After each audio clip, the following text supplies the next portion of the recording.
প্রিয়াঙ্কা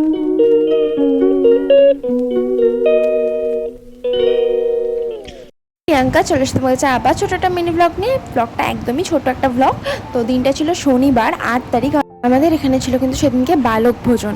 আর সাথে আমি পুজোর ভিডিওটা শেয়ার করতে পারিনি। তোমরা সবাই জানো যে আমাদের কালা ওষুধ চলছে, আমার জেঠু মারা গেছে জানুয়ারিতে। তো সেই কারণে আমি তোমাদের পুজোর ভিডিওটা শেয়ার করতে পারলাম না। যদি পরের বছর সব কিছু ঠিকঠাক থাকে তো অবশ্যই তোমাদের সাথে পুজোর ভিডিও শেয়ার করব।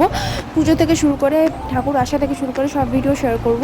আর ডাইরেক্ট তোমাদের সাথে বালক ভোজনের ভিডিও শেয়ার করছি, আর দেন কালকে তোমাদের সাথে বিসর্জনের ভিডিও শেয়ার করব।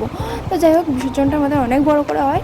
তো এখানে আমি আমার বোন আর মাম্পি মিলে 3 জনে মিলে আমাদেরকে একটা কাজ দেওয়া হয়েছিল। সেটা হচ্ছে যে ব্যবসা সমিতির যে কুপন কার্ড হয়, মানে প্রসাদ নেওয়ার পর কুপন যে কার্ডটা ফেরত দিতে হয়, সেই কুপন কার্ডটাকে খুব সুন্দর করে সাজিয়ে এবং গুনে রাখতে বলা হয়েছিল। তো সেই কাজটা আমরা খুব মন দিয়ে করছিলাম। আর এই বালক ভোজনের উৎসবটা কিন্তু আমাদের অনেক বড় করে হয়। হাজার হাজার কন্টেনার তৈরি হয়, বসে খাওয়ানোর ব্যবস্থা থাকে, আর কন্টেনারের জন্য আগে থেকে বুক করতে হয়। তার সাথে কিন্তু আগের ভিডিওতে আমি শেয়ার করেছি পিসিমণি বাড়ি থেকে আসার সময় শুক্রবার দুপুর থেকেই সব কিছু অলরেডি শুরু হয়ে গেছে।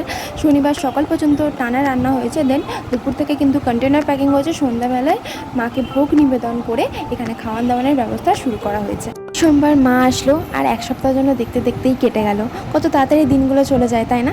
আজকে এত লোকের সমাহার, কালকে সবটা ফাঁকা। তো যাই হোক, কী আর করা যাবে, মাকে তো বাড়ি ফিরতেই হবে। কালকে মায়ের বিসর্জনের ভিডিও তোমাদের সাথে নিয়ে আসছি। আজকের মতন ভিডিওটা এইটুকু শেয়ার করার চেষ্টা করলাম। আশা করি তোমাদের ভালো লেগেছে, আমারও খুব ভালো লেগেছে তোমাদের সাথে ভিডিওটা শেয়ার করে। চলো তাহলে এক ঝলক দেখে নাও।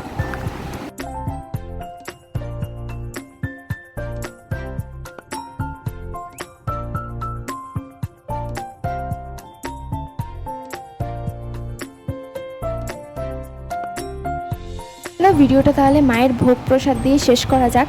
আজকের ভিডিওটা এইটুকু, আশা করি তোমাদের ভালো লেগেছে ভিডিওটা।